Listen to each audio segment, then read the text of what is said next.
Hey guys, how's it going? All right, it's back to discovery time, I guess. Cancel. Just gotta pull up the chat here. So, how's everybody doing tonight? Yes, tonight was our Prodigy live review, and tomorrow night will be our Discovery live review. So, in case you guys didn't know what was going on, that's what's going on.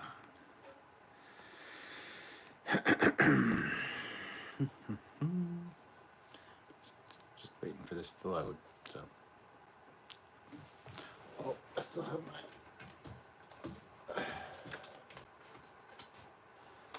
VR headset out, but that's okay. You guys don't mind. And if you do mind, that's too bad.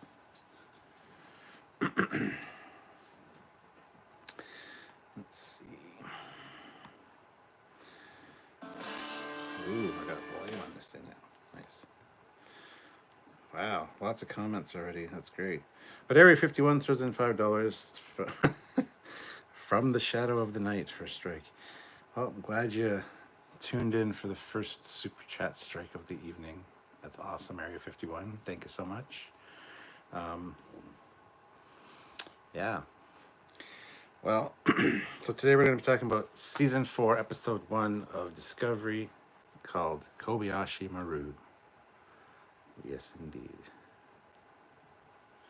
I know that most, like everybody outside of North America, can't really watch this yet, so that kind of sucks and all. But we're not going to stop doing our regular coverage of it just because it's something we kind of have to do when the iron is hot, the anvil is hot. Isn't that right, Puggins? You're acting really weird. So a lot of people on the Trekyards Facebook group are kind of, I'm unsubbing because you guys are not going to wait to do these spoiler type things. It's like, well, don't watch them then. The only problem with that is the breakdown videos we do. If there's a new ship or if there's a new character that we want to talk about, those things might be spoiled for people. But it kind of is what it is. We have to kind of do it, so we're going to still continue to do it. So, sorry to all those people, but yeah, it's just the way it is. So I know that's been an issue over there today. So, Fleet Paw Swiftback throws in $5. For the love of God, Dilithium is not a fracking power source. Arg. How bleep annoying. They doubled down on that.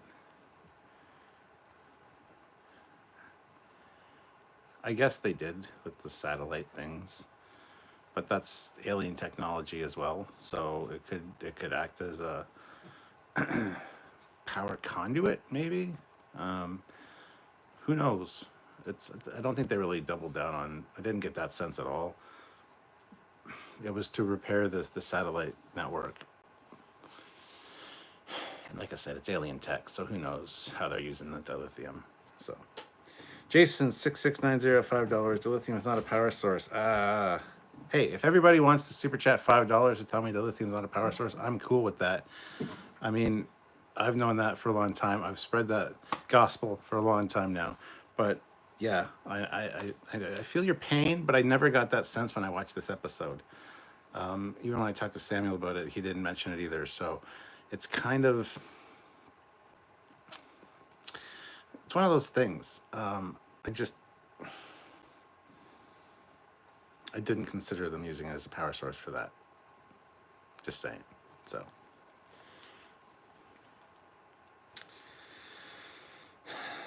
Silly people on Facebook, perish the thought.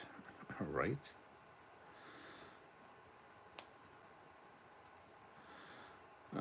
Tiberion, I need to rewatch it again, but I recall the phrasing of the dilithium and the satellites being something other than power. I believe so as well. Like I said, I've watched it twice. I've even got the subtitles and stuff.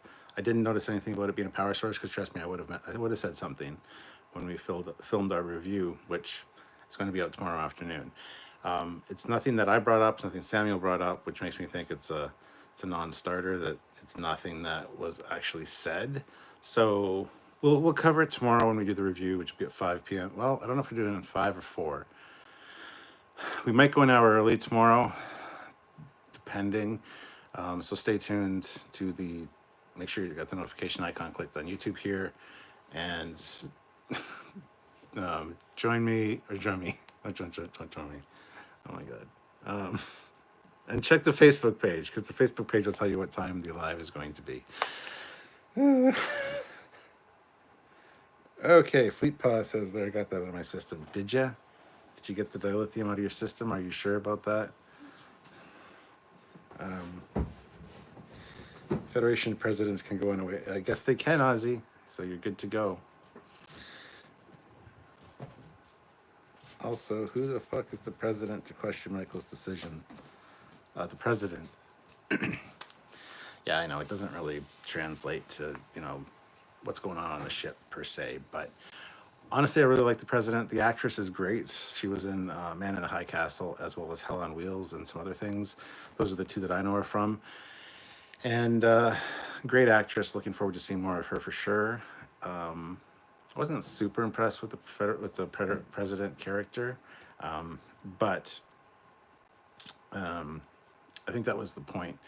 It was kind of a mystery as to what she was up to, whether she was just ticking one of those boxes or if she was actually, and she kind of fluctuated throughout the course of the show. But at the end, I think the way she kind of laid the smackdown was really well done, and that whole speech was fantastic. With the whole needs of the many outweigh the needs of the few, essentially is what was said, and so that was kind of fun to see that. So, or hear that. So.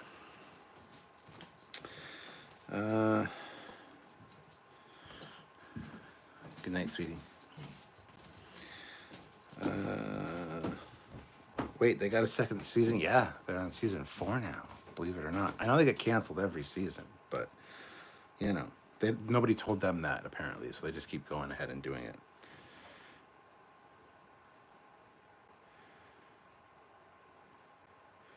Okay, here we go with this bullshit.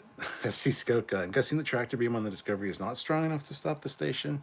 My thinking was because the station was tumbling so much, and I mean, future tractor beams maybe, but I think an attempt to lock onto it, even when you synchronize your orbit, I mean, could be too stressful for a tractor beam, or maybe the structural integrity field of the station was compromised, so they couldn't grab it and start to slow it down. That being said, when you match your velocity and all that, it seems like an easy thing to do, but I've heard many people mention this today, and I never once really thought it was a problem. So there's probably a reason for it. I don't think there's a line in dialogue that explains why, but who knows? I think it's fine. That's German Bonilla. Archer's theme, chills. Yes, that was fantastic. Archer Space Dog was really cool. 75 people watching this though, with 44 likes, guys. Hit that like button. When I get up to at least 50, that's only 5 more likes, or 6 more likes.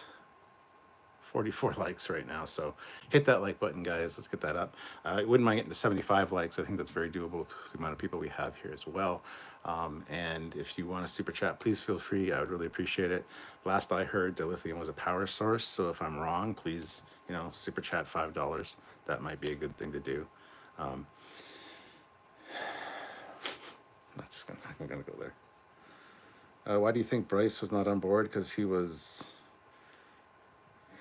doing something over on the name of the ship's on the tip of my tongue.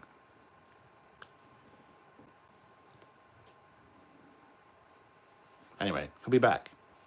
But hey, at least Reese, you know, Reese got more lines in this episode than he did in all of the other 3 seasons.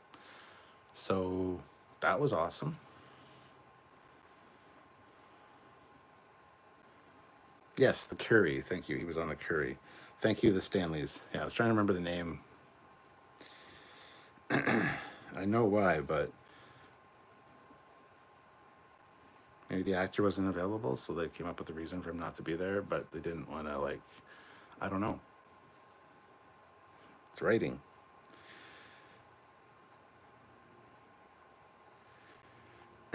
Broken speaker, $2. Most of the way through the episode is okay. It's okay.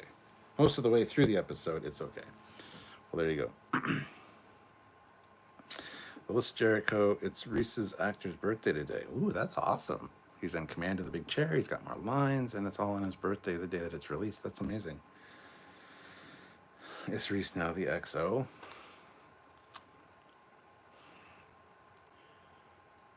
I don't know. I think she does refer to him as Commander once, but I don't know. Good question. I do want to say that I think this is a pretty good episode. It does have a little bit, it has a bit of a Star Trek vibe to it, but it also definitely carries on the Discovery tropes. There's swearing. There's a shit show is mentioned. Booker says shit. There's a few things like that, or shitty he says, which are unnecessary, but it suits the Discovery theme. So they haven't really moved away from what they've done before, which they're their own entity, they're their own thing. So I guess that's okay. But yeah.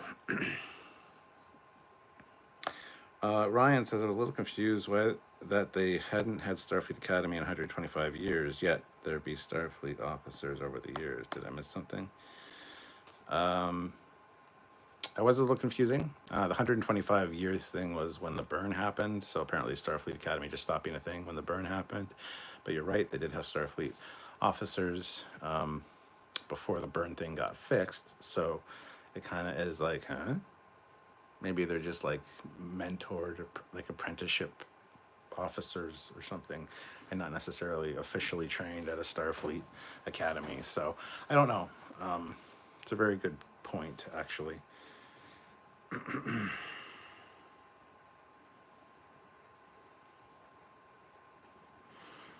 Uh,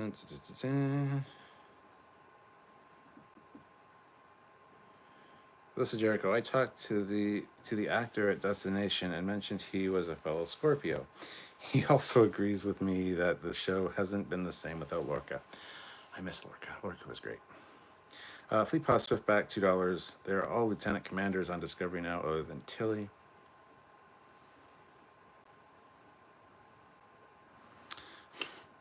WXSRG. To all the officers were 150 years old. Got it. Grudge is still the queen. That was the stupidest fucking thing ever. Oh my god. All right, with the name of the episode, I expected that first part to all be a Kobayashi Maru test. Like I expected the holodeck to just end at some point. It's like they were testing Book to see whether he could qualify for Starfleet. That's what it felt like. And then when they walked off the cliff onto the air, I'm like, oh yeah, that's just a holodeck floor. That's cool. And then his ship decloaked, and I was like, ugh. But why would you take your fucking cat everywhere? First of all, why would you even have a cat? Well, we've had cats before. I grew up with cats, but we haven't had one for a few years. Their dogs are better. But anyway, why would you take it on your ship, especially on a mission like this, and then tell the people that it's a carnivore and that it's a queen, and then it causes a whole bunch of confusion. We must go free the queen. Why are you holding her? Like, it's just, stop referring to her as a queen. I absolutely hate that. It's just the stupidest thing ever. Unless she's actually some kind of shapeshifter or something and she is an actual queen, which wouldn't surprise me as that being a twist at some point. But honestly, I think it's the stupidest thing ever. Please stop with the cat. Nobody cares. You don't need to include the cat. I just... yeah, the butterfly people.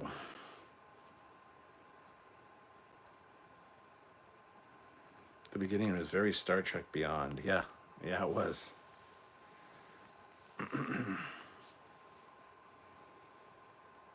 All those problems could have been avoided if they didn't take the stupid cat. Maybe she's a Cation. She's not, though. Tilly has filled out her uniform nicely. Yeah, Tilly's definitely changed since season 1. You can see, like, each season, you know. I don't know, not really.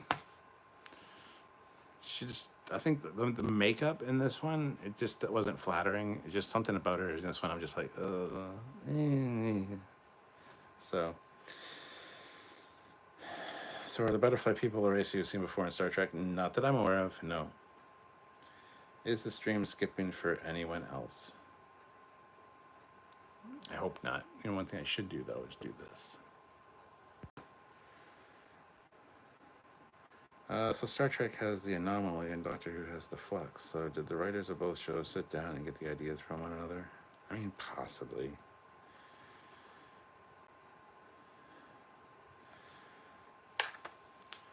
So the show starts out, right? And I'm like, is the bay door closed? Shuttle bay door was open, but they were launching Book Ship, which was like the exact same size as the shuttle bay door. I'm like, how does that fit in there with shuttles and work bees in there? When it came out, it was too big. Later, when they're like syncing up with the station and like you see the back of the ship, and you can actually see the door. The door was closed. So thank the maker that they closed the door. 95 people here, 63 likes, guys. Hit that like button. Let's get up to 100 likes. We're still going for that 75, but if we can get to 100, that would be amazing. Hit that like button.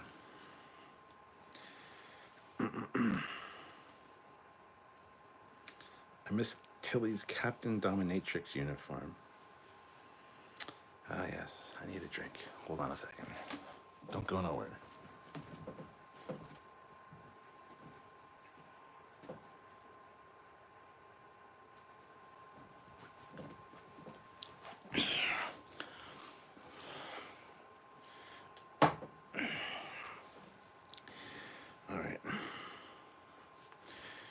It's a transforming ship, maybe it's compressed. But you look at the components when it comes out of that bay, and no.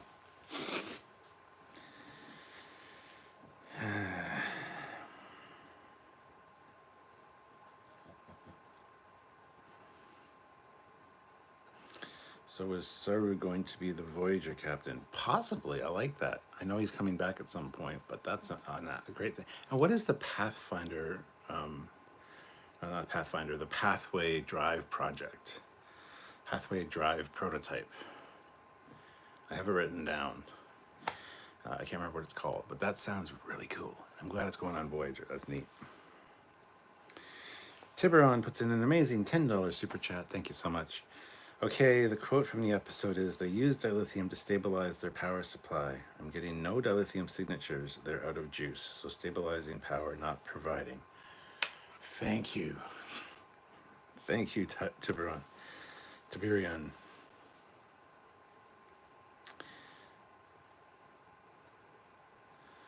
Poor Book, he got his planet Krypton. Yeah, he did. It's as if millions of voices suddenly cried out in terror and were suddenly silenced. Something like that.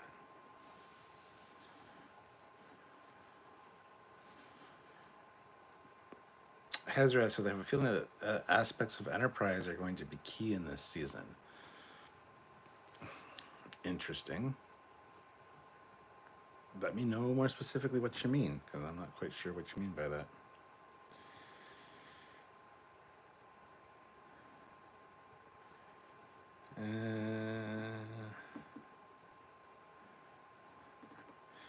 Alyssa Jericho says that line about more advanced spore drive confused me. It's already god level tech. She didn't say more advanced. She just said a next generation spore drive, because they can't use the technology they used 920 years ago to build this one, because a lot of that technology is antiquated or outdated.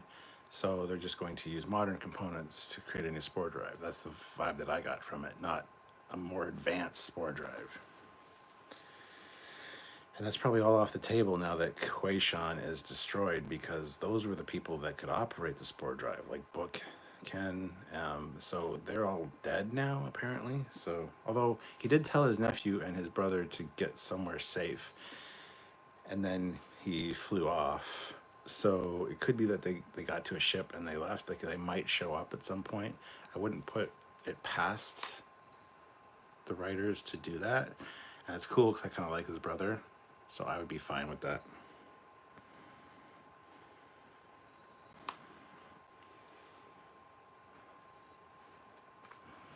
How did his ship survive that thing that destroyed a planet and a space station? Well, it didn't destroy the space station. It just knocked out the thrusters on it so that it started spinning. And the big gravity thing that hit the planet, yeah, that was pretty big. But maybe he just clipped the edge of it and it damaged his ship. I don't know.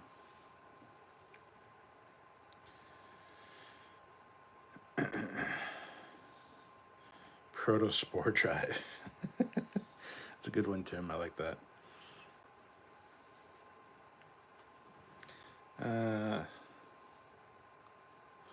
After that planet was destroyed, I thought if they destroy Vulcan or Navarre, I will freaking lose it. Yeah, we don't need to destroy Navarre again. Don't do that. People tend to not stay dead for very long in Trek. It's true. It's like soap operas.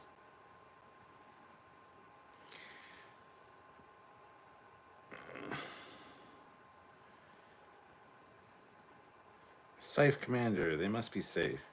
We still have to find out why he doesn't have his maple syrup and blood necklace. It's essentially what it is. So yeah, it's funny. No, but I can definitely see them doing something like that with the way that was presented. The whole get somewhere safe. It's very vague. First of all, if somebody told me that, I might get in a vehicle and run. I don't know. But yeah. Tim says possible Voyager spinoff, maybe. I hope not. That would just be stupid. No, the new adventures of Voyager. This time, we get lost on purpose.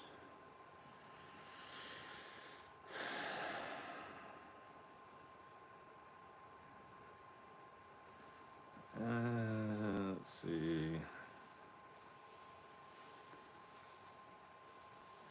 We haven't seen the turbolift roller coasters yet. It's true.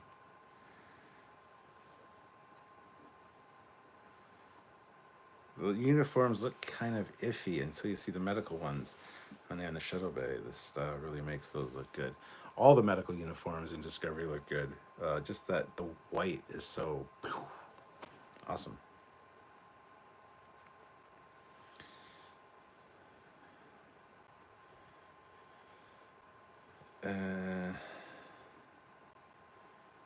Wow, you guys are really going hardcore. Listen, Jericho, the Federation is a lost cause if a Cardassian is the president of it. Oof, that's really rude. Those damn Cardis, spoonheads.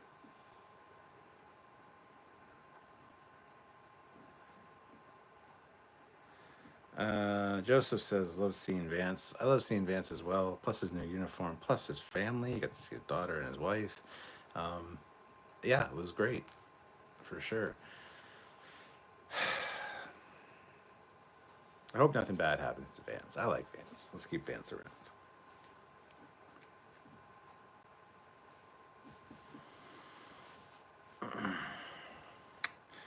Brenham does some quick uniform changes. That she does. Andy says, we saw the daughter and wife? Yes. Right after the commencement speech that Burnham gives, you see Vance with his arm around his little girl and his wife on the other side. He's like talking to them and walking away. And then the scene with him talking to Burnham in the office is later after that. So, yes, you do.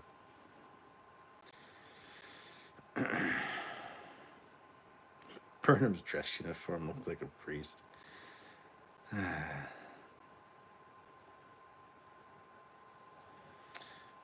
He's a good actor and he is liked, not part of the main crew. He's a goner. Oh, don't say that.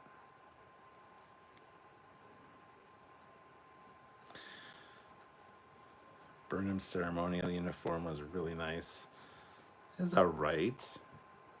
We're going to be doing uniform videos for sure in this season. So, Fleet Pass Swift back $2. Real question, where is Sahil? Ah, yes. Maybe he'll get the captaincy of the Voyager. That'd be hashtag justice for Sahil. 900 years later, his Kim is still an ensign. Oh, man. That's so mean. I mean, poor Harry Kim. Smart Smears, which episode did you like more today? Also, the Federation President was fantastic. I liked them both, but I think I enjoyed the Prodigy one a lot better. Just saying. I think that was probably a better episode.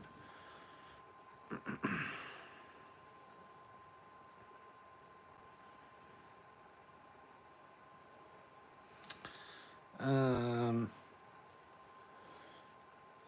the scenes on Kaminar were interesting. It was good seeing the Baul again. That know that they still exist. We were wondering what happened with them. I remember talking about that at the end of last season, wondering if they were still around. So that was cool.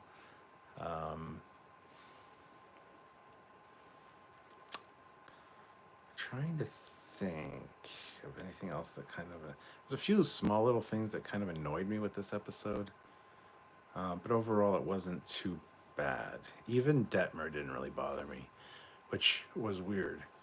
So there is that.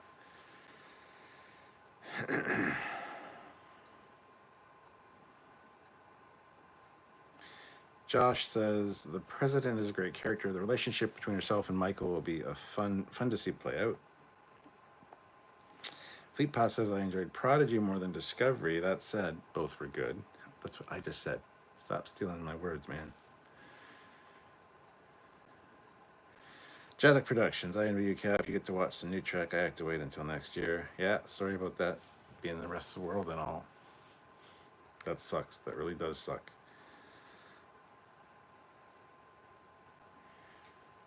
Smart Streamers, I was hoping we wouldn't get to the gravity bubble stuff so fast. We needed to see some time in those 6 months. Damn it. Still, it was all right. I totally agree with you. I totally agree with you. And I'm going to make that point tomorrow during our review. Because, yes, we needed an episode to breathe and just kind of have some levity. Like, what's been happening for 6 months? Have some updates.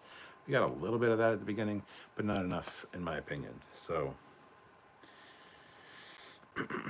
Hezra says it would be interesting if they decided to go with the sphere builders or that Kelvin race finally showing up from TOS.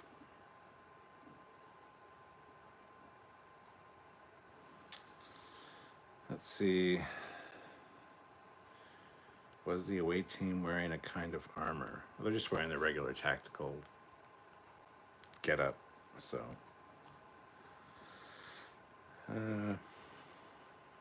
It's just that Sea Scout guy. During the Kaminar scene, I kept expecting Jar Jar Binks to make an appearance. Yeah, it definitely does look like Naboo, doesn't it? Damn. The Gungan city. The Stanley's Trekyards is the booster engine of the Protostar, a miniature Dyson sphere.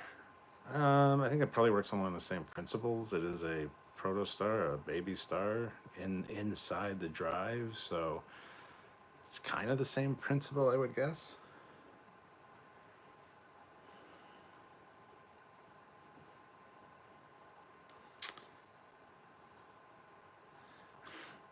Wow. Aaron says it was a nice sci-fi show. Felt a little bit of Star Trekkiness in the beginning, but dissipated into the Mikey show again. Yes, I would agree with that. Went from 34 planets in the Federation to 59 at this point. So they're getting there. They're getting there. Fleet Pass says, I wish secondary characters got more screen time as usual. We still know very little about them. Love that Reese did get more lines. Yeah, I love that he was in charge. He was in command and yeah, got some actual lines. That was kind of great, actually.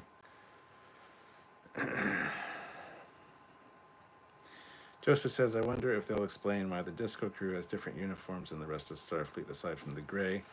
Got lost in the dark sets.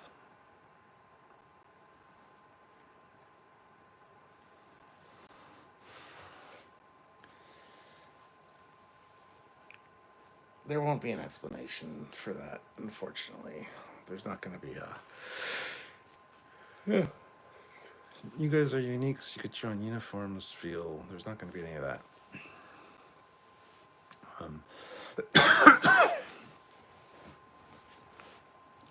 Yeah. Sorry, guys. It's been a busy day. Lots of Trek. So I don't know if you guys want to rank this. Give it a score out of 10. If you can super chat, that'd be great. If not, that's cool too. But give it a score out of 10 for what you think about this one. And I can't do polls, unfortunately, with this setup on the phone because I wish I could. but I can't. So let me know your scores out of 10. I want to hear them.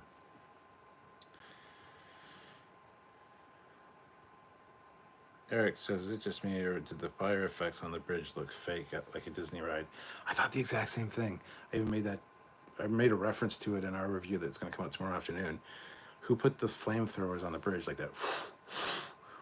And it's the exact same pattern, exact same timing on each side behind. It just looks stupid, and it does. It feels exactly like a Disney ride, a Disneyland ride or attraction. Yeah, I absolutely agree. All right, we got some scores now. We got a 5, a 6.5, a 5, a 5, a 6. The Grey Discovery uniforms went away because the internet said they look like Dr. Evil suits, and that they did. Got a 5, 5, 6.25, 4.5, 6.5, 7, 6.75, 7, a limp 5, 4, 7, 4.5. For Fleet Pop, it's in $2. I'll give it a 6 out of 10 for now. 8 out of 10 for Prodigy. 10 out of 10 for Starfleet. Tricoms for Kobayashi Maru. Chris says 5, wasn't great, wasn't bad. 6 out of 10, would have liked this more slower pacing for the season opener. 8 out of 10. Josh 1265 puts in $5. First super chat, can finally show some love and support for the best captain on YouTube. Love the show, breakdowns and talks, amazing stuff as always. Thank you very much, Josh. That is very greatly appreciated. I am probably not the best captain on YouTube, but I really appreciate the comment and the super chat. Thank you so much, and good to see you. It is your first super chat because I don't recognize the name. I did see your name earlier in the chat, but thank you so much. That means a lot. Broken Speaker, $2. 6 Disco. 6 Disco. Oh, 6 for Discovery. 2 for Trek as a whole. Barely watchable. You definitely had that action movie, like Sylvester Stallone, like Tango and Cashy kind of feel, or Big Trouble in Little China kind of action going on. I don't know. It was something funky about it. It felt a little bit off. But better than some of the other stuff we've gotten from them, so.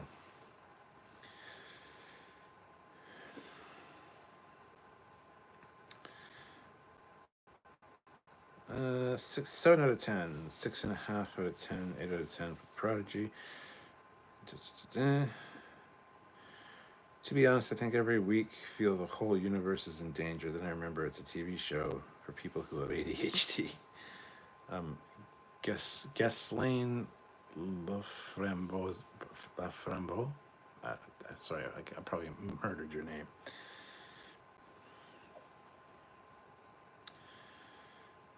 Dustin says, I wish CTV Sci-Fi would actually allow enough time block to fully show all of the new Star Treks. At least you're getting it on CTV Sci-Fi. It's not on Crave yet. It's not on Crave till tomorrow, which is weird. Broken Speaker says, I would rather watch Tango and Cash. WXSRG, but you are our captain. Oh, thank you. I try. Tiburon says, I'll give it an 8 because I'm not above being pandered to with some Archer references. Oh, not just the Archer reference, but then the musical sting. It's like, oh, yeah, that's it. That was good. Aaron says, although they did show a Tellarite when they were talking about Shipyard Archer. Wasn't sure if that was a Tellarite. It didn't look like any of the Tellarites we've seen, even the ones we have seen on Discovery. I thought that. I thought, is that a Tellarite? I'm not quite sure. That being said, it is 900 years in the future, and, you know, intermixing of species, and so who knows. But I wasn't convinced it was a Tellarite.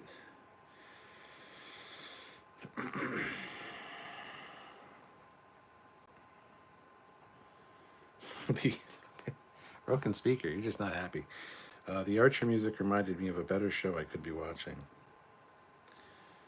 Hezra says, in an interview, the creators said that they chose the anomaly because they were trying to relate to the pandemic, something that all are threatened with.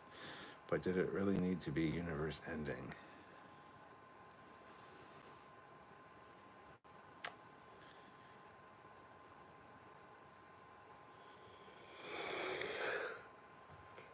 And Aaron, yeah, I was Tellarite-ish for sure, but that's the first thing when I saw him on screen, I'm like, that's not Tellarite. What is that? So,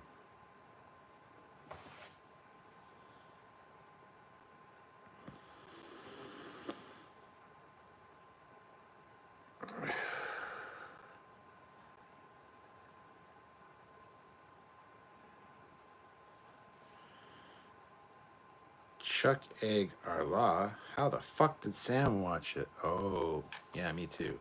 Not that way. Anytime that there's been an issue with that kind of thing, we always have a very enthusiastic fan of ours that manages to get us a copy, a high res copy. How they go about doing that, it's not really our concern, but they make sure that we both have a copy of it. That being said, I still watch it on Crave when I watch it with Sylvia, watch it on CTV Sci-Fi sometimes. So, but yeah, that's essentially how. We have some really fantastic fans on Patreon and that have joined this channel. They hit the join button down there. You want to check that out? It's very little amount a month, and you get a rank like right away. So check it out. Hit the join button. See what's available there. But yeah, we got dedicated fans that make sure that we get the stuff we need. So that's all I'll say about that.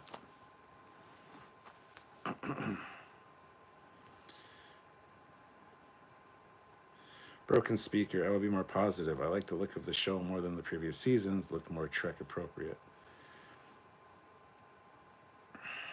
Was that Tribble an officer? I wondered the same fucking thing. First I thought, oh look, a furry mouse droid. It's a 900 advanced year, like a 900 years of evolution for a Tribble. I don't know. Is it sentient? Is it a crew member? Is it like the pug? Like when you drop food on the floor, that would be bad because then they would multiply. They've probably taken care of that issue by then. So.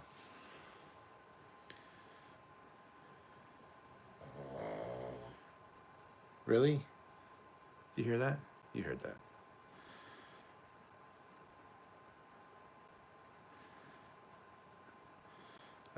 Funny they haven't messed with Vulcans, maybe added tentacles to their eyebrows. Wow. If you get a US iTunes account and a VPN, that works as a way to get the show. Yeah, there's lots of ways to get the show. I'm not going to talk about anything illegal or anything. Don't do that. VPNs, if you have somebody that can get it for you, I mean, do what you got to do. But they really screwed the pooch on that, the whole international distribution. But hey, Paramount Plus, maybe you'll learn a goddamn lesson. If you're gonna do that, announce it like 2 months before, not 2 fucking days before. That was just not cool.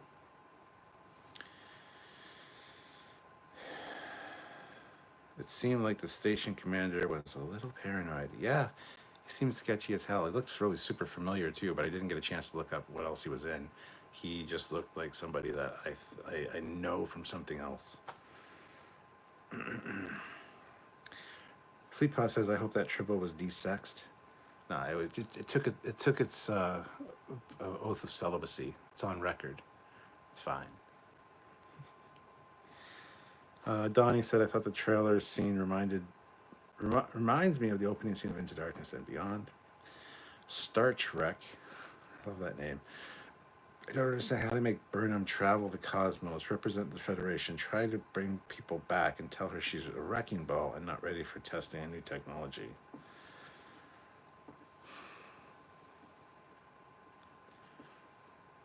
She's good with people. She's good at talking to people. It's when people are in danger that she gets a little bit sketchy. So, but yeah, I mean, the whole line of, testing advanced, experimental technology is a totally different thing. It's like, okay, is it though? Broken speaker, sentient tribbles. I want to see a fake advertisements targets.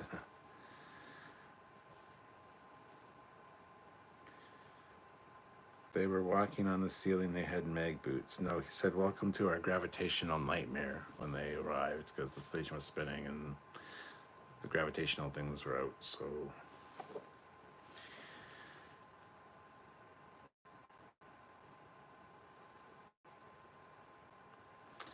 what species was the station commander? I don't know. That's another thing I didn't really place. Again, looked familiar, but couldn't quite nail it down. For a second, I thought the prop department had dropped a merkin on the floor. I thought the station commander was a Doppler. That'd be cool. Laughable Larry says, "How would you rate this season 4 first episode compared to other seasons' first episodes?" I'd have to go back and see what the first episodes were, but honestly, probably in the top 50% of the 4 of them. I don't know. That's a good question.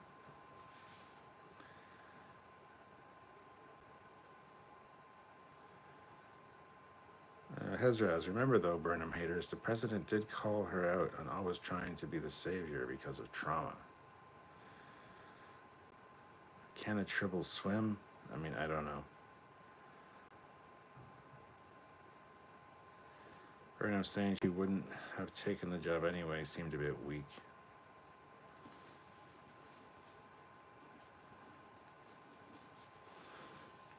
I need a drink.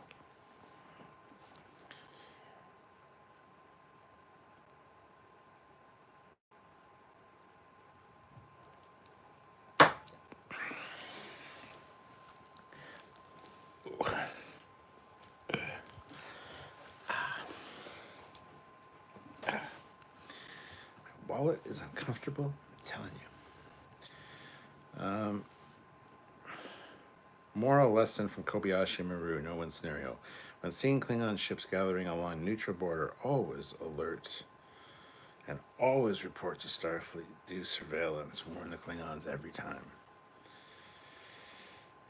VPN. I heard if you get a VPN, you can tell some streaming services that you're in different countries than you are. Yes, that's exactly what they're for. So,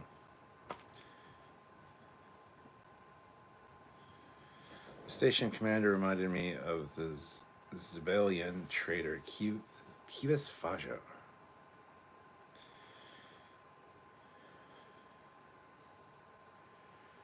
Does Discovery have citations Aquabay? I think you mean citation, not citation.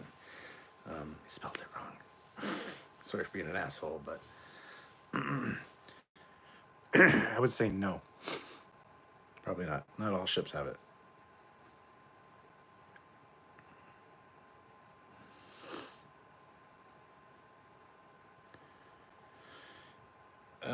Bryce says, wait, so that was a Tribble? It moved fast for a Tribble. There's no confirmation it was a Tribble, but goddamn, look at it. It looked like a Tribble. Plus, like I said, it's 900 years in the future. With the way they reproduce and the generations they've gone through, in 900 years, it could be a super way more advanced, evolved Tribble. That's fine. Holy shit, we hit 100 likes, guys. 97 people here, 100 likes. Honestly, another $20 in super chats would be great. I don't know how much longer I'm going to go. I'm pretty tired. But let me know what you thought about this episode. We will be doing our live full review, breakdown, and everything discussion tomorrow at 5 p.m. Eastern Standard Time. Perhaps 4. We might start an hour early and go at 4. I'm not 100% sure yet. Like I said, check Facebook for the notification on that, and click the notification bell icon here on YouTube if you haven't already. Click it to all so you get, hopefully, notified when we're going live.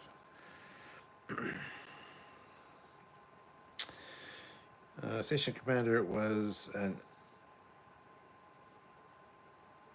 Akosozun. Yeah, they do say it in the show, you're right.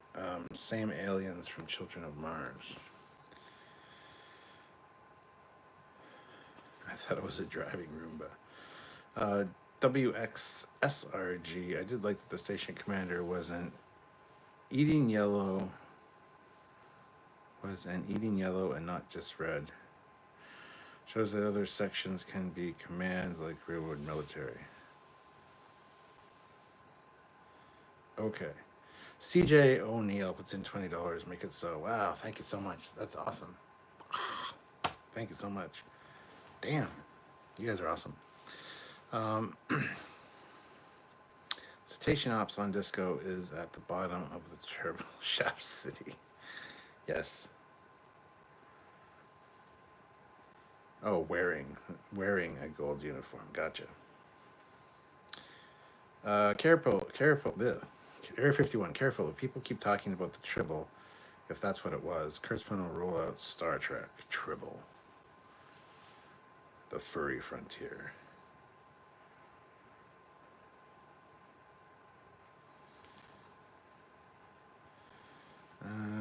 Starrock says, I got the feeling they were supposed to be really, really sad about the station commander's death. All the long sadness and slow camera panning.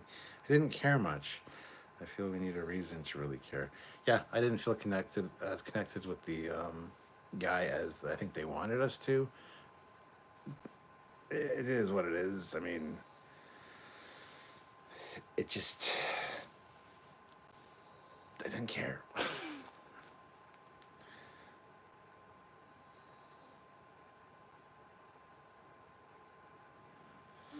Matt Boardman, what's this about a Tribble furry convention? Really, Matt? Really?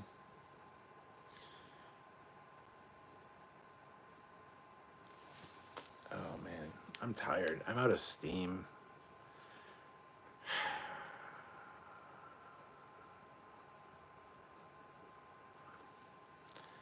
I don't know. I want to hear you guys' opinion on this one. Okay, so for a, I forget who asked me earlier, but for episode 1 of a new season of Discovery, how does this one rank against the other 3 seasons?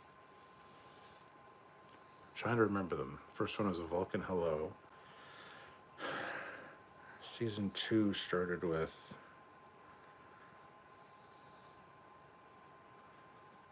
I have no fucking clue what season 2 started with. Season 3 started with the arrival of Michael Burnham in the future, and then episode 2 was better because that's when Discovery comes through, which I would have preferred to start with Discovery and then go into Michael Burnham. So this one felt some Star Trek-y aspects to it for sure. Also some action beats. Just trying to remember what season 2 started on.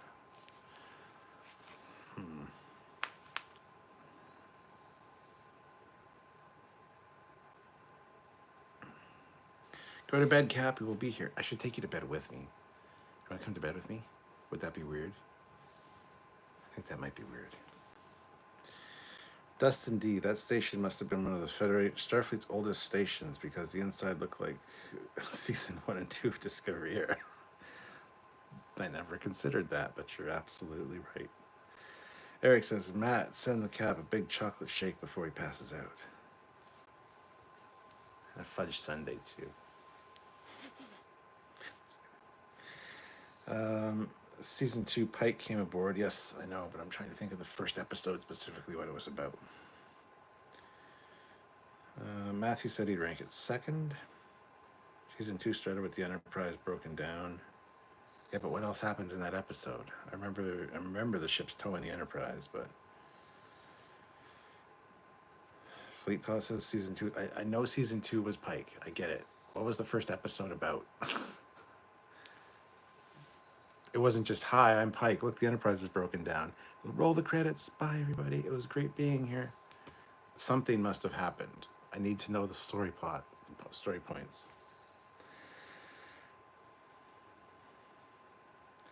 Eric the Bat says, I think this one stands alone best because all the seasons 2 had lots of Pike. Yes, weird. My wife would like it. Feed Me Seymour. Season 1 was confusing. No Discovery ship. Season 2, Great Enterprise reveal. Season 3, meh. Oh, that's right. The Enterprise shows up and Pike beams aboard and takes command. Ah, yes, I remember this. All right, cool. All right, so that was a short playlist because that was the TOS playlist. Let's go to movie era. Movie era's got some good shit. Let's start with one you guys rarely see. We'll start with these ones. These are good. This is way before Discovery Season 2. And that's a TOS Enterprise with slanted struts. Don't know who made it, but looks kind of cool.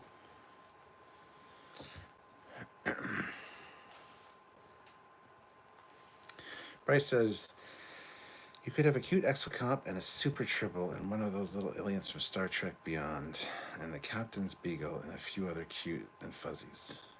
I don't want these things. Listen, Jericho, why is Stamets doing engineering stuff? He's the mushroom guy. I know. Where the hell is Jet Reno? What's her name? What's her character's name? Is that her character's name? Or is that the actress's name? Where is she? I like her. Apparently there's supposed to be more of her in this season. I really expected to see her here, but no. Stamets is doing all the redirecting of power and stuff.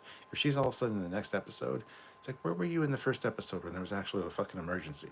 Were you in your quarters having a bubble bath because it was your day off? Like, no. What's up with that? Nig Notaro. There you go. That's her name. Tig. Tig Notaro. Words.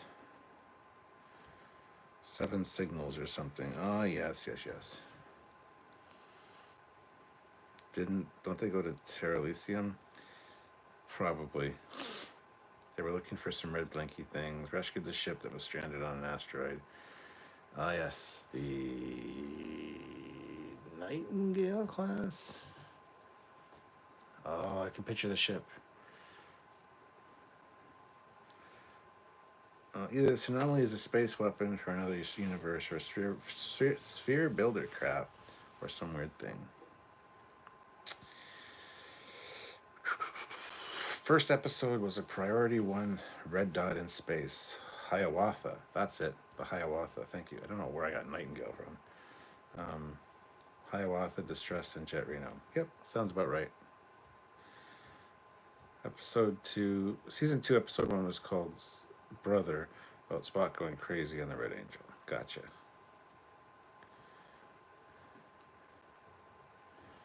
So that would probably be number 1 for me for best episode, first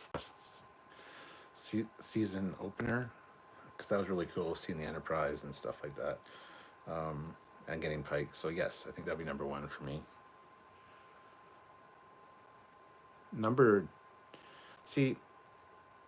The first episode of season 1, like the first minute or two, was really great. Seeing the spacesuit and seeing her go out to repair the satellite and stuff.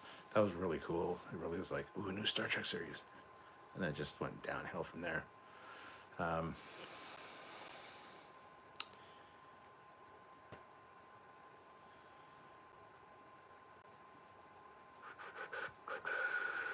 Yeah, I don't know how I'd rank them. I think season 2 would be the number 1 for me. Yeah.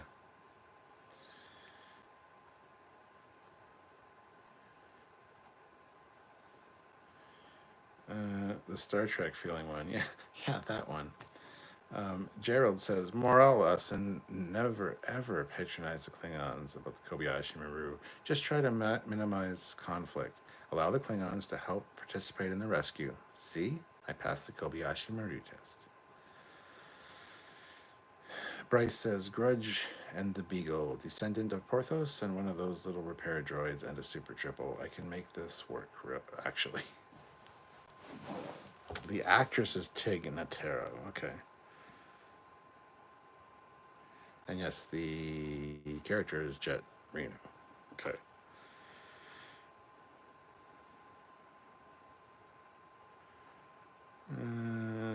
Steven says Tig was unable to travel to Toronto when they started shooting season 4 in early 2021. Don't expect to see much of her earlier in this season. Okay, that makes sense. Star Trek. Reno disappears when important engineering happens, just like Troy disappeared on occasion when they were trying to figure out if an alien of the week is bad. That's fair enough. Bryce says, I'm working on my proposal to Kurtzman for a Star Trek show for little kids on Nickelodeon Junior. Like the pets of the crew have to work with repair droid and an exocomp to save the ship and teach a lesson every week. So it's like the animated short as Ephraim and Dot. Ephraim and Dot, not Zephram. Ephraim and Dot.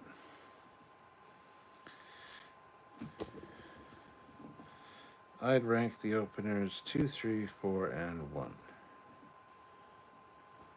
Yeah, that'd probably be my ranking as well.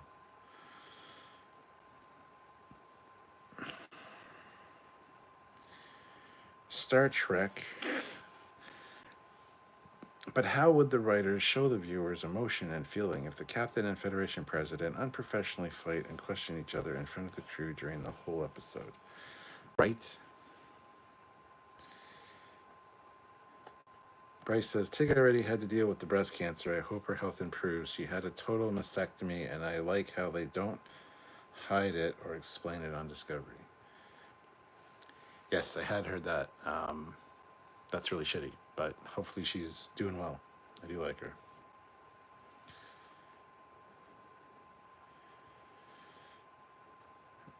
Ephraim and Dot was a great short, despite its mess-ups.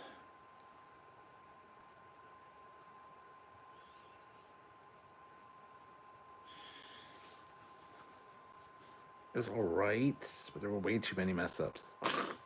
Way too many mess-ups. And the only other really short that was fucking awful was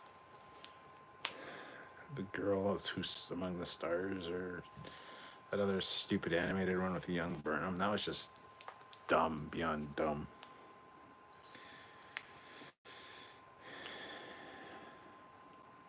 It was a cute one. I'll give it that, but that's all I'll give. Anyway, 110 people here, 116 likes. Can we get 4 more likes? Let's get up to 120. That would be amazing. So thank you so much to everybody that's super chatted and everybody that's participated and just hung out. Really appreciate that. And CJ O'Neill, thank you for that last super chat. You're right now the last super chat slot winner. I don't know if anybody else is going to super chat. I don't know when I'm going to finish this live stream. But could the character move to another ship while she is under medicaments? Maybe. Matt Boardman, there may be some snacks on the way in 16 to 26 minutes. I'm gonna go turn on the front lights so they can see where the hell they're going. Hold on.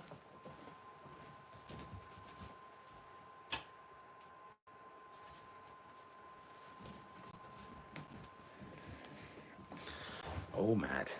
Yes, spoil me.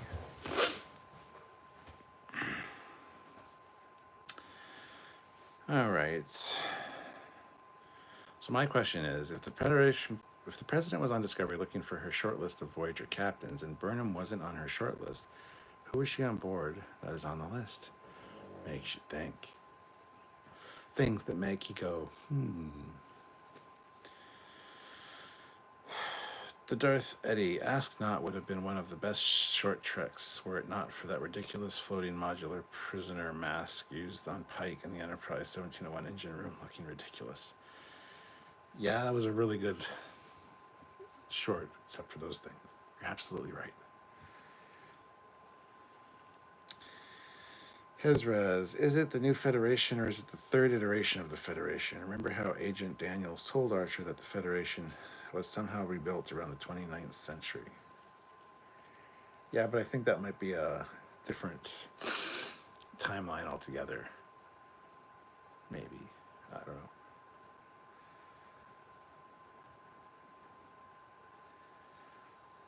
Bryce says, how come the Andorian from season 3 ever regrow his antenna or have it repaired? Shran lost 2 and it grew back. They explain that. They keep cutting it off and or damaging. I forget the explanation, but they deliberately, like, I think they, cauterized it so it wouldn't grow back. So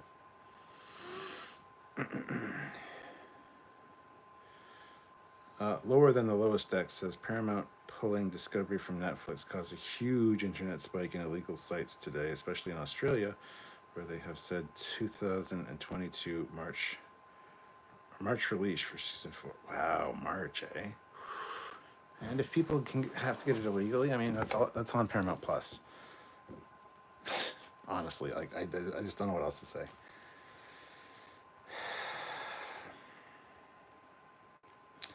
Hezrez, I think the president wanted to see if the stories about Burnham were true and was testing her for some unknown reason. Could be. She seemed kind of duplicitous. So, Bryce says, I haven't finished the last 3 episodes of Disco Season 3, but that Andorian still having its antenna missing really bugged me. Yeah, no. I think they make a point of saying that, yes, they cauterized it or kept cutting it off so that it's like the lizard's tail as well. The more you cut it off, each time it grows back smaller. And if you actually cauterize that wound, it will not grow back. So I think that's what they did as a sort of form of punishment and torture for him.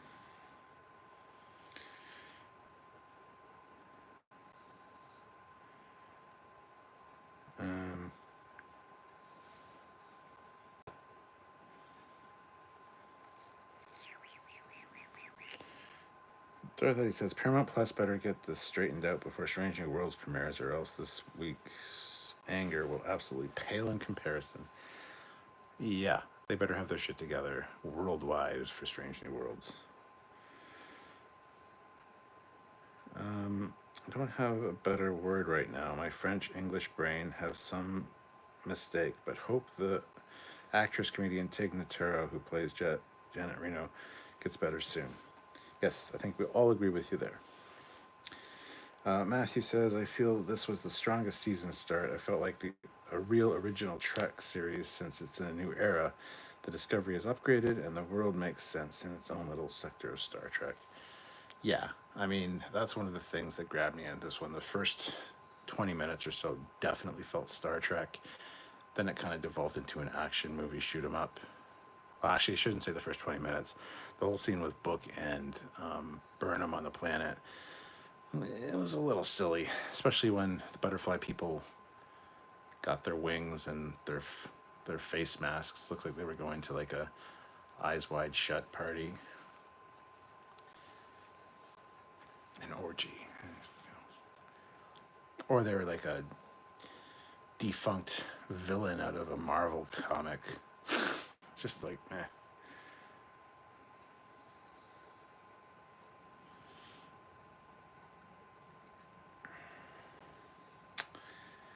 Peepaw says, I see the president as a Kai Wynn-esque character. We are going to love and hate her, but she's going to get in some quite cutting remarks in the interim.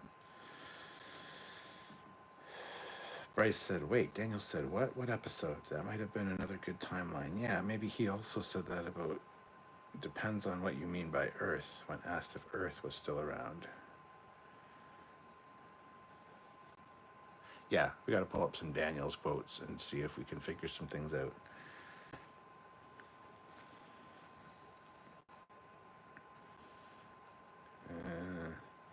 Hezraz, yes, who knows? I just assumed it was what happened with the convo with Archer, so it was in their timeline, but it changes all the time, so who knows? The president is the new space Karen. I don't think so. I think she's not that kind of character. I really do. The first scene reminded me of the beginning of one of the J.J. Abrams Star Trek opening scenes. Yeah. It's kind of a bad ripoff of J.J. Abrams Star Trek movie openings. Yeah. Jonathan Riddle, I just joined, and the first word I hear is orgy. Must be a heck of an episode. No, it's just late night with Captain Foley. Just how things go. JG puts in $5, so thank you so much. Thank you for the super chat. You now have the last super chat slot, JG. I need to go check the front door. I think I might have heard a noise.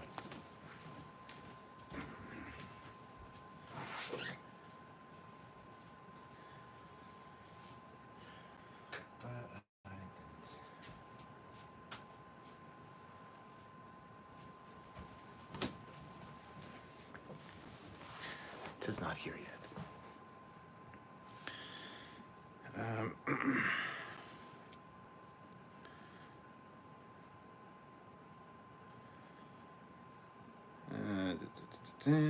The Darth Eddy. The episode establishes that the Academy was shut down in 30 to 64, and that the burn was right before that. So that means the burn happened roughly 10 years before the Voyager episode Living Witness.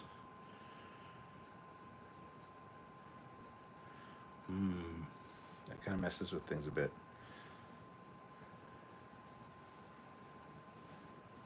Ozzy says goodnight, Captain Foley.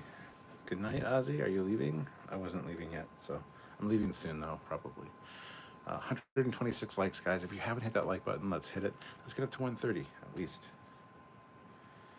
Fleet Paw puts in $5. So, Mandela Effect moment. I've always thought it was the Kobayashi Maru. Your Elcar shows Kobayashi Maru. I've been wrong for 25-ish years. No. Yeah, when you put that in the group chat earlier, I'm like, it never had an I in it. I always spelt it wrong. I always spelt it Kobyashshi. I always forgot the A between the B and the Y. Found that out today when I was typing it 15 times when we were saving files and stuff. So, yeah, figured out how to finally spell Kobayashi Maru correctly. So, I mean, that's a thing that happened.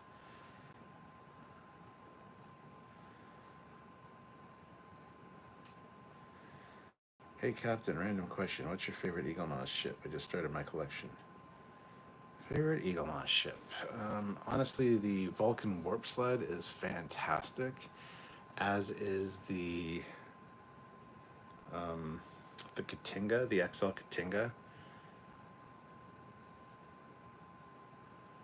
There's been some really good ones, but those are the two that stand out immediately as some of my favorites. Besides that, I would say the XL Orville, if you want to go into something non-Star Trek. The XL Orville is great. So is the original series Viper Mark 1 from Battlestar Galactica. Superb model, beautiful. Any other Battlestar stuff is actually pretty great. So, but Star Trek, I've got way too many. I'd have to go take a look at them, which I'll be doing soon because I'm moving all the stuff from the bin back into the house soon because the basement's almost finished, guys. And I have a whole captain's log coming out about the basement renovations from beginning to end, so you can see the process. So that'll be a thing that you'll be seeing soon.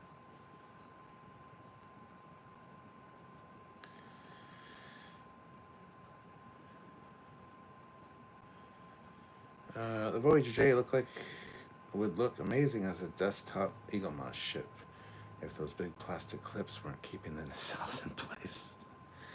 Yeah, the clips really kind of screw it. Why does Discovery Alpha not have emergency holographic doctor installed or emergency command holograms? How do you know it doesn't? Did it say that it doesn't? No. It probably does. Fleet Boss says, shh, don't let Foley lie to you. His favorite Eaglemoss ship is the JJ Prize. What? Oh. Which one? Like, there's the banana strut one. That's just fucking awful. The original 2009 one, it's not too bad of a model. But ship-wise, it's just not super great. So...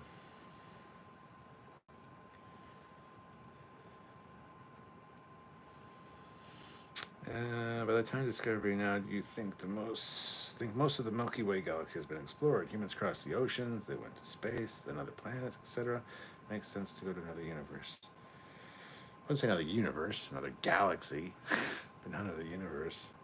But yeah, I think a big chunk of the Delta and Gamma quadrants would have been explored at this point. Like last season, Carl was hanging out in the Gamma quadrant.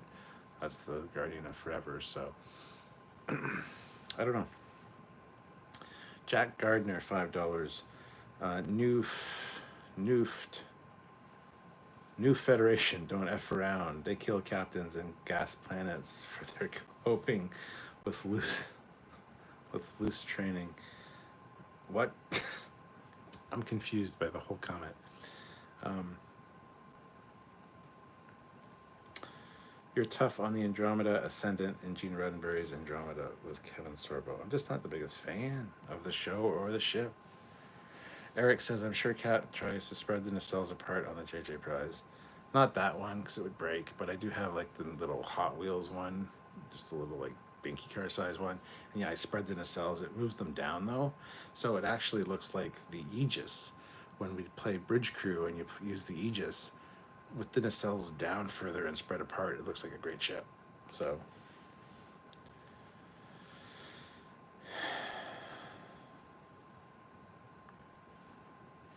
lower than the lowest deck, says Orgy. Lower decks knows how to show that. Oh yeah, the Boimler maneuver. Kelvin Timeline Enterprises would look a lot more symmetrical and balanced if the nacelles were just larger versions of the TOS nacelles. Those misshapen nacelles on steroids kills the aesthetic. Even those aren't bad. It's the fucking spacing. Just space them further apart from the top. There's no need for them to be so close. That just looks fucking stupid.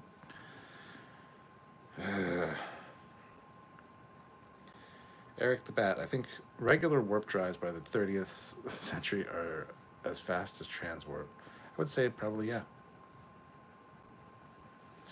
Mark Henson, banana strut. Don't you mean banana stroke, as in stroke my banana? No, I don't. No, I don't.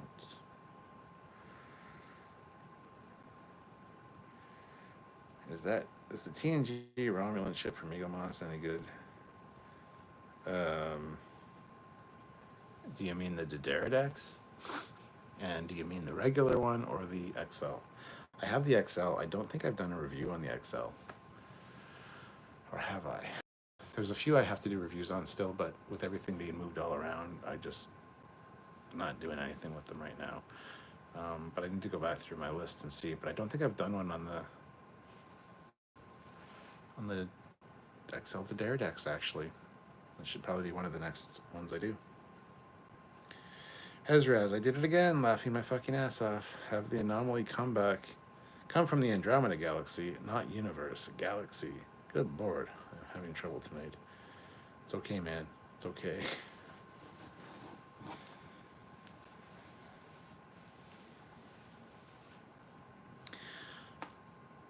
Where's my surprise? Matt, what's up? Just kidding. Just gonna take another look. I'll be right back. Everybody sit tight. It's all good.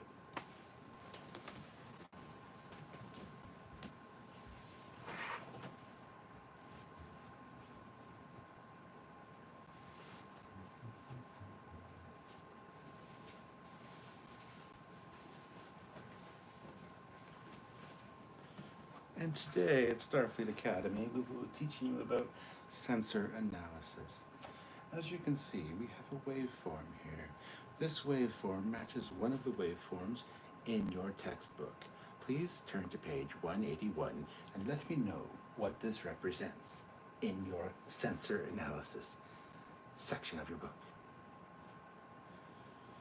You should do a whole video like this, just like Starfleet Academy teaching lessons. I already done one on the Mugatu. Don't know if you guys have seen it, but I'd go say check it out. And what do these numbers mean? We here at the Academy still have yet to figure this out. If someone can decode these, it would be greatly appreciated because we don't have a fucking clue what they mean. Same with these. What are all these? Are they phone numbers? We don't know.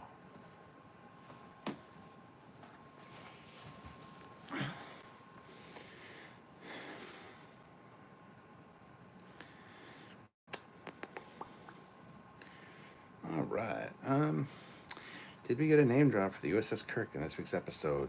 It'd be amusing for officers alive at the time of James T. Kirk to learn how much of a historic badass he was after they left. They would have no fucking idea who Kirk is. Kirk, at this point, was a lieutenant, probably on the Farragut. Actually, by the time, well, There's some time jumpy things. So I started out 10 years before TOS. Then they moved like 9 months or something, so they kind of got closer to the TOS mark. I think they were 7 years or 6 or 7 years away from TOS when they finally went to the future. So Kirk would have been a lieutenant on the Farragut at that point. Nobody would know who he was. So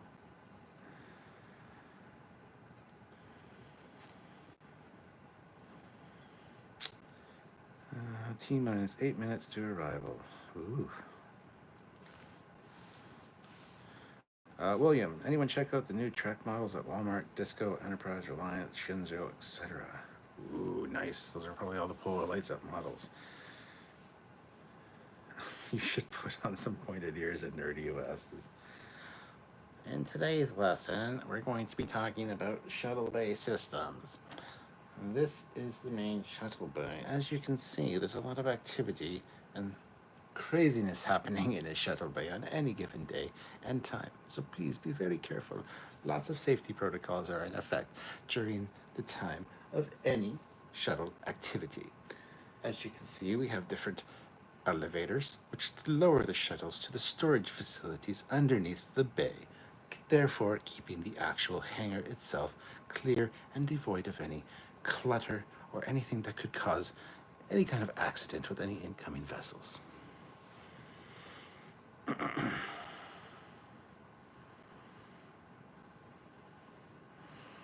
Wasn't Kirk also an ensign on the Republic? Probably. Not sure. Yeah, anything someone may have heard about the Farragut being attacked and Lieutenant Kirk being an officer who helped save the ship. George Kirk might be more well known in the 2250s.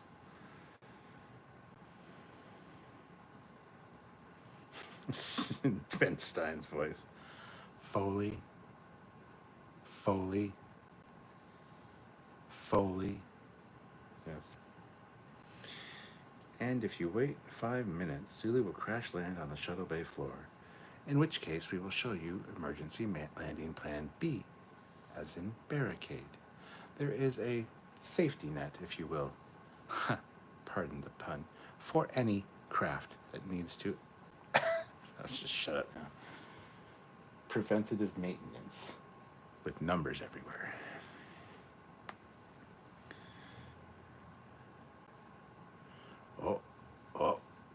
Oh, I think there's something here. Let's see.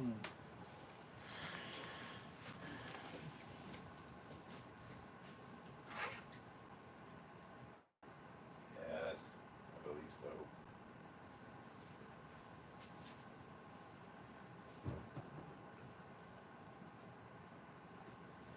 But I gotta wait for him to get out of his car. Please enjoy the lateral sensor array information. Here it comes. Oh my goodness.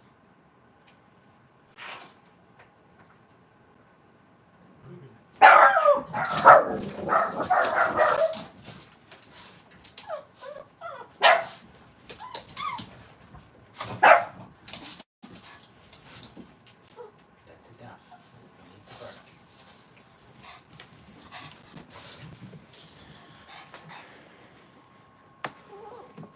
Let us see what the great and powerful Matt Boardman has in store for us today.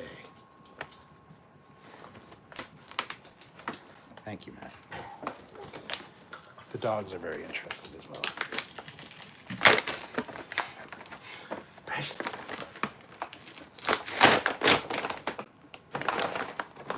Oh.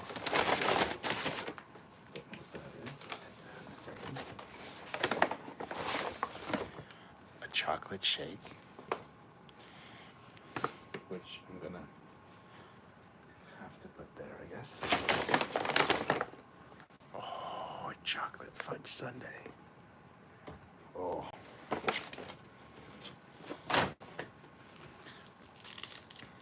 Matt, my man.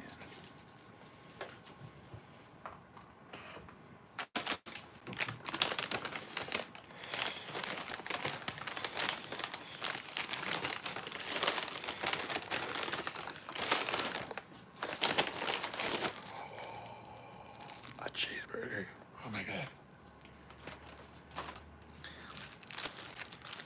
Excuse me while I eat my cheeseburger before it gets cold.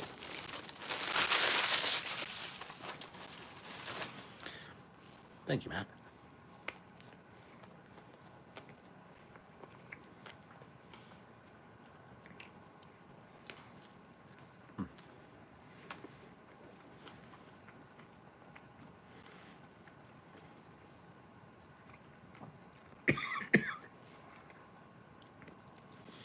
Chewing food's a good idea.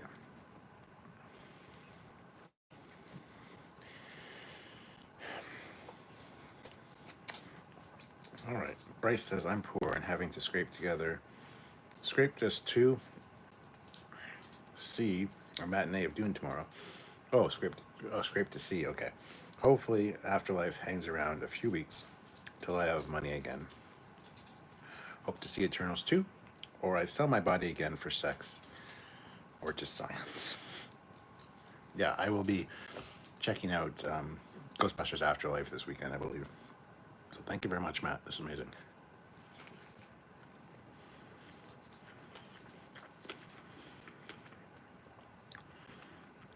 Good for another hour. I don't know about that. I don't want to eat in front of you guys. It's just rude.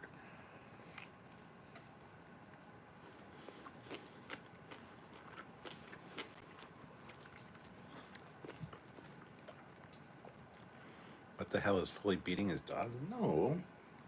He just don't like people coming to the door.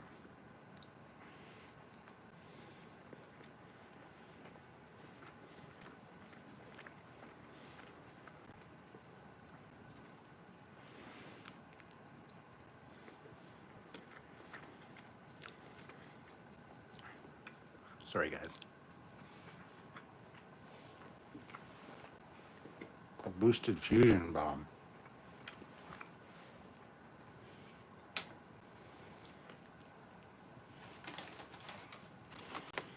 One thing though.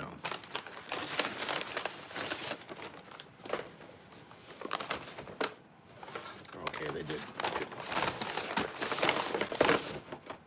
I'm gonna say I don't think they gave me a spoon, but they totally gave me a spoon. So thank you, Mr. Matt Boardman. This is the amazing wonder that is the internet. He is all the way over in California. I am in southwestern Ontario, yet he orders me food. He's keeping the captain happy. He's gonna get a promotion, I'm telling you. Fleet Paw, look out, man. Oh, chocolate fudge sundae.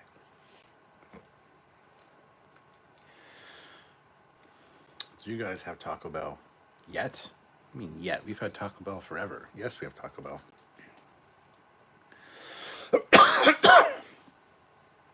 Sci-Fi Nation, $2. No Timmy's equals fake Canadian wannabe. LOL. Just kidding, Cap.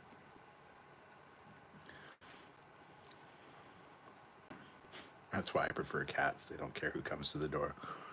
So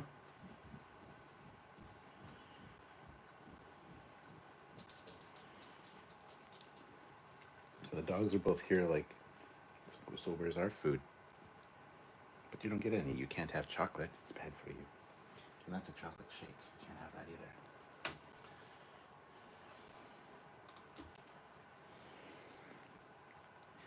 So, in conclusion, today's Discovery episode was good. Not the best of the season openers, though, interestingly enough. Not the worst. Prodigy today was better. So there is that. And yeah, I wish they would have laid off on the heavy. I forget who said that in the chat, but on the whole heavy gravitational thing, pardon the pun, so early on, unless there's a lot of story to tell with it, which would make sense then. But I wish there was more levity in this episode, at least for the first half. Sure, for the first, well, after the first 5 or 6 minutes, there was another 5 or 6 or 10 minutes of like, okay, nothing really happening. kind of getting caught up, but I wish there was more of that. So,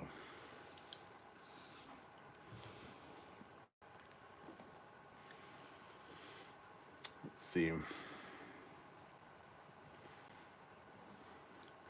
Yes, Quebec is basically its own country. Quebec is don't get me started on Quebec. Getting Discovery out of the immediate pre-TOS era was the best decision they could have made. Now almost none of the aesthetics and technology issues bug me. Repair bots now fit. I 1,000% agree with you. Should have just done it from the beginning.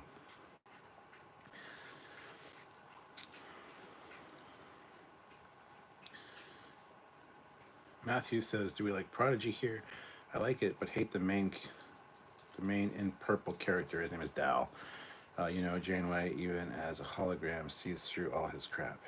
Yes, he's a fucking teenager. He's like 14. That's why he acts the way he acts. It's perfectly acceptable. I've had 4 14-year-olds. My youngest kid right now is 17. Perfect character. Trust me. How do you feel about Strange New Worlds now that Lower Decks, Prodigy, and Disco are more optimistic or less optimistic about how good it will be?" The same. I'm still fairly optimistic about it. I don't think it's a formula they can really screw up too badly. That being said, hold my beer is what they would say. Canada is just a weird country. It is indeed.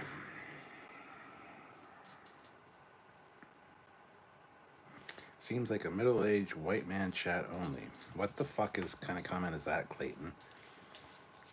What does that even matter? That's kind of the demographic that our analytics show, yes. And color doesn't matter. Like, what the fuck kind of comment is that? I'm sorry, but I don't understand why that comment was made. The head of state is the Queen in England. Yes. In Prodigy, Dal is annoying me. He annoys me like Philippe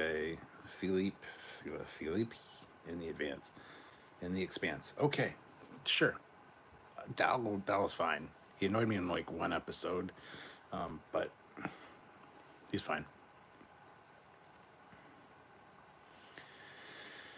Let's see. I'm gonna have more ice cream. So yeah, I mean, and I was just saying, kind of wrapping up here. Prodigy was better today, but Discovery was pretty good. If you want to know what Samuel thinks and have our complete breakdown and review, just tune in tomorrow. I'm going to say probably, very likely, safe bet it'll be 4 p.m. Eastern Standard Time, but it might be 5. So just make sure you click the notification bell icon so you don't miss it. I'm sorry for eating in front of you, but this is going to melt, so kind of have to.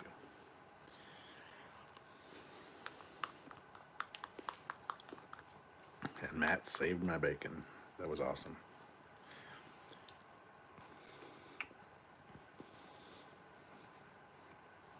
Constellation.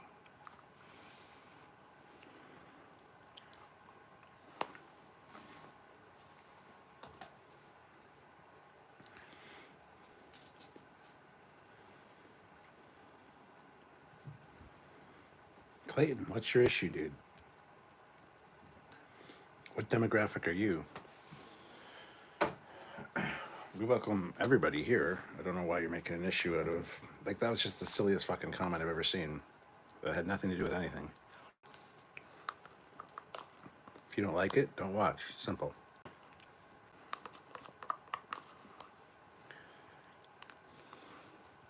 Also, don't fucking comment. Don't want that kind of bullshit here. Don't need it, don't want it.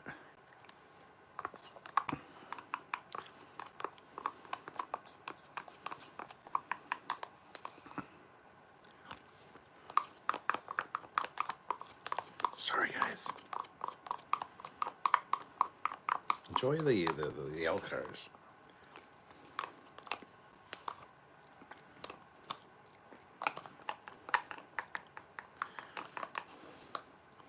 And Thank you, Matt. That is awesome. Matt Boardman is a gentleman and a scholar and a judge of fine cars, women, and cigars and food.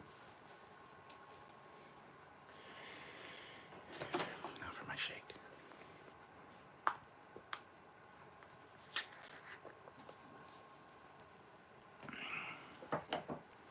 All right.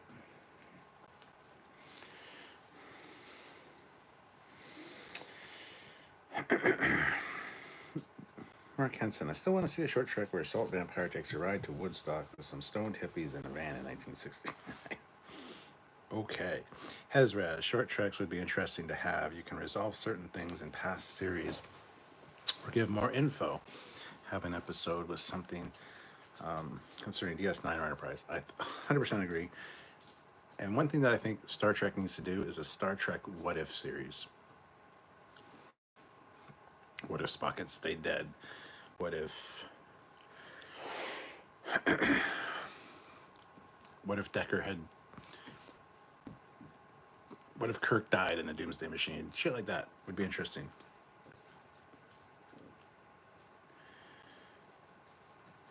Sci-Fi Nation says it's all fun and community here. Absolutely, my friend. Bryce says, I'm a middle-aged white man. I find that offensive, but I will love to have more females here. This is kind of a sausage fest. Don't ban me. No, we got quite a few girls that pop in. Planty's here quite often. We got Shannon, Captain Shannon. I forget her last name now. Goddamn. Yeah, we got quite a few regular ladies in here. So what's the fucking matter? We're all people. We all enjoy Star Trek. We're all Star Trek fans. So what's it matter? What age we are? What ethnicity we are? Like, it doesn't fucking matter. So I was really, what the fuck is up with that comment? Hezraz, we all come here to have fun and escape the real world. We talk about Star Trek and sci-fi and other stuff. Hell yeah. General Grievous, $2. What flavor yogurt? Well, it's not yogurt. It's a milkshake and it's chocolate. Oh, and the other thing, that was a fudge sundae. Watch out for late night brain freeze. Matt's going after my job, says Fleetpaw. Eric the Bat says, I am a geriatric millennial. That term now includes 40-year-olds now. And yeah, thank you, Matt. He says, yay, you're welcome. Nah, no one could take it.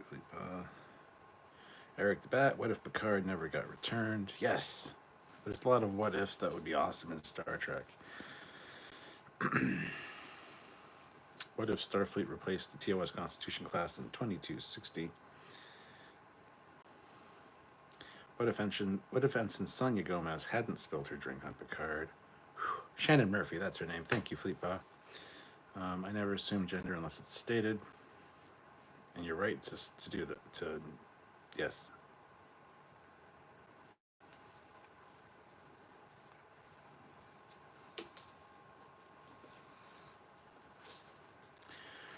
Let's see. Darth Maul, they could base a what if off the comic book run when Picard wasn't rescued from the Borg. Absolutely. What if the planet killer destroyed both the Constellation and the Enterprise and successfully reached the heart of Federation space? Dun dun dun. Was Captain Freeman the first captain of the USS Cerritos? Don't know. Probably not, because I think it's an older design. It's kind of built around the same time as the Galaxy classes were. The Galaxy classes were getting a little old by this point, so there's no way she's been captain the whole time. I couldn't imagine that.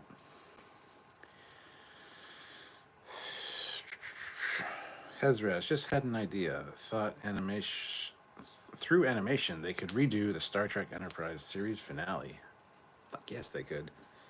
Please give us a refitted Enterprise with the secondary hull.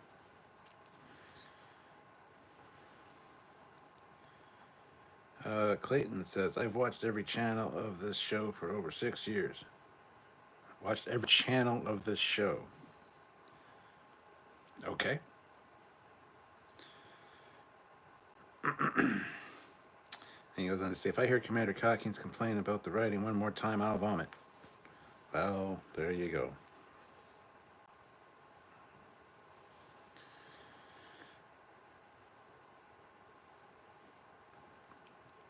just whatever.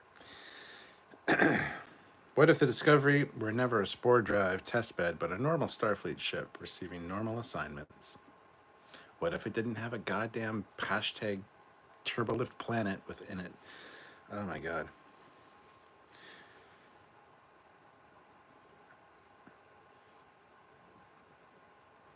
Clayton says, if you think you could do better, go out and write your own sci-fi epic and do better. Stop spoiling the experience for the rest of us who adore Trek. All Trek. Well, we do like all Trek, so go check yourself there. And by the way, Samuel does write a lot of his own stuff. He does fan films. He's done quite a few, and they're very well received. So, don't know what kind of burr you got up your ass tonight, but better chill with that. Sounds like someone has Trekyards confused with another channel. Yeah, they fucking definitely do.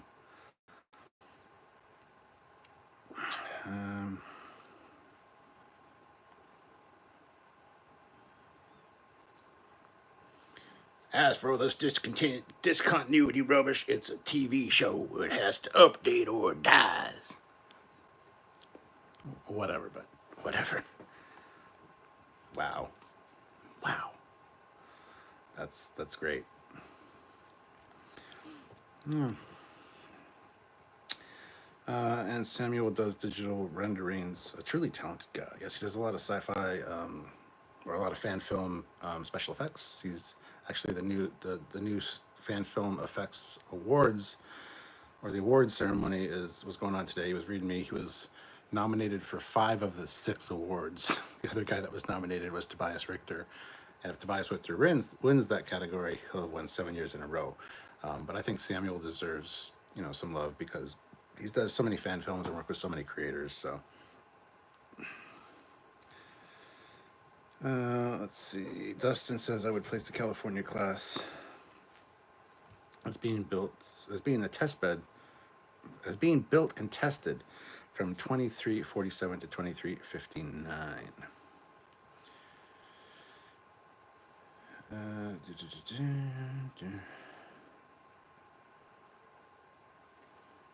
Des says, "What's up, Clayton's ass, dude? Take a pill, chill pill, buddy."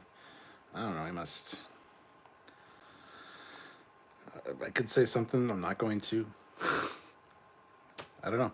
I don't know what his issue is. It's fine. He must be part of the Trekyards Facebook group.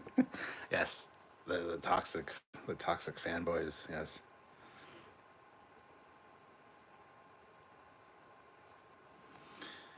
And yes, Matt, absolutely, I did. Fucking A. But thank you again, Matt. It's kind of off topic there, but anyway. There are ways to update a series without crapping all over what came before. This has always been Trekyard's view, and that is the final word on the subject. Moving on. Joseph says, great rant alerts. Thank you so much. I was in a really ranty mood that day, having a bad fucking day, so I thought I'd set up a camera and go at it, and I'm glad people enjoyed it.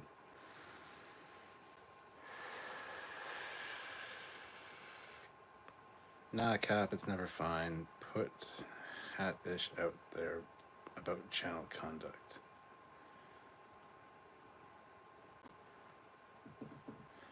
Yeah, anyway. See all that sugar, and now he isn't yawning. This is very true, Eric. This is very true. However, my back's getting a little sore because I'm an old white man. I'm an old white guy. That's all we are here on this channel. Fucking guy. So, yeah, I'm probably gonna toddle off to bed soon, or at least go sit on the couch where it's a little bit more comfortable. But as I said, going back to this episode, it'll be interesting to see how I rank it out of 10 tomorrow. Really excited to kind of hear Samuel's take on it, and hopefully you guys will join us for that live because we do like your input on those things. So if you're able to make it, like I said, it's probably going to be 4 p.m. Eastern Standard Time, possibly 5, but I'm betting on 4. We'll figure it out. We'll get to the bottom of what makes this episode good, bad, or indifferent. And this is the way. we have, I guess, Prodigy's on a break now. So next Thursday will be episode 2 of Discovery season 4. And then once Discovery's all done with in January, then Prodigy's coming back, I guess, for 5 or 6 episodes until February, when we'll lead straight into Picard season 2. So lots of Trek on the way. And thank you guys for joining us and watching this with us. YJ Wrangler says, I don't see it on Crave yet. Not there. It's going to be on Crave tomorrow. It was on CTV Sci-Fi tonight at 9. It'll be on Crave tomorrow. It says it's coming out on the 19th for Crave, so.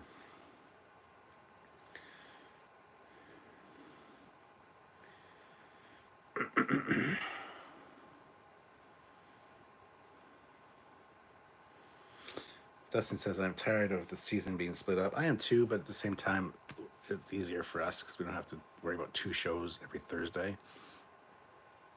So kind of happy about it in a way, but yes, it does suck. So everybody, make sure you subscribe to the channel, hit that like button, and thank you so much for everybody that super chatted, everybody that joined me, except for Clayton. He can go, I don't know, find some pleasure elsewhere by, I'm just going to be quiet because I'm going to get myself in trouble. But he can piss off. General Grievous has the last super chat slot with the last $2 super chat. So thank you so much, General Grievous. And yeah, thanks for joining me. Matt, again, thank you so much. That was amazing and totally unexpected, but I really appreciate it. So anywho, on that note, I will say good night to you guys, and I'll catch you guys tomorrow. Like I said, check out our review in the afternoon, and then our breakdown live at 4 probably. And of course, the videos on Saturday and Sunday and all next week.